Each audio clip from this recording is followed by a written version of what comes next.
वैभव नाईक हे शिंदे शिवसेनेतून कुडाळ मालवण विधानसभा मतदारसंघातून निवडणूक लढायला तयार होते. मात्र मी मालवणमधून निवडणूक लढवावी यासाठी उदय सामंतांनी माझं नाव शिंदे साहेबांकडे दिलं. त्यामुळेच मी कुडाळ मालवण मतदारसंघातून आमदार झालो असा गौप्यस्फोट आमदार निलेश राणे यांनी केलाय. त्यामुळे वैभव नाईक हे ठाकरेंची साथ सोडून 2024च्या निवडणुकीत शिंदेंच्या शिवसेनेत आमदारकीची निवडणूक लढणार होते असा दावा राणेंनी केलाय. याला प्रत्युत्तर देताना माजी आमदार वैभव नाईक यांनी म्हटलंय की एकनाथ शिंदे मला अनेकदा बोलवत होते, परंतु मला गद्दारी करून आमदारकी नको होती. मला 2024ला खऱ्या अर्थाने जर कोणी तिकीट आणि मला एबी फॉर्मच्या दिशेने जर कोण घेऊन गेलं असेल तर सन्माननीय उदयजी सामंत आहे. अनेकांना माहित सुद्धा नसेल, माझ्या समोर जे तेव्हा आता माजी आमदार आहेत पण तेव्हाचे आमदार होते कुडाळ मालवणचे, ते आमच्या शिवसेनेतून लढायला तयार होते.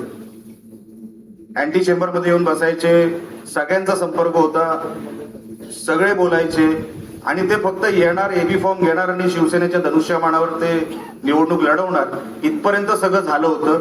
की राणेंना काय काय सांगायचं इथपर्यंत पण सगळं होतं आणि ठरलं होतं की आता खरं तर मला आमदार व्हायचं असेल तर एकनाथ शिंदे साहेब मला अनेक वेळा बोलत होते, परंतु मला गद्दारी करून आमदारची लोक पाहिजे होती म्हणून मी शिंदे सेनेत गेलो नाही. सर्वांना माहिती आहे. दसरा मेळाव्यापर्यंत म्हणजे लोकसभेच्या निवडणुकीनंतर सुद्धा दसरा मेळाव्यापर्यंत सुद्धा भरत गंगोलेंनी मला फोन केला होता आणि हे भरत गंगोलेंनी सुद्धा मान्य केलेलं आहे. परंतु निलेश राणे जे आता शिंदे सेनेचे आमदार आहेत त्यांना थोडी तरी लाज वाटली पाहिजे, कारण त्यांना आणि त्यांच्या वडिलांना पक्षातून हाकलून लावलेलं होतं.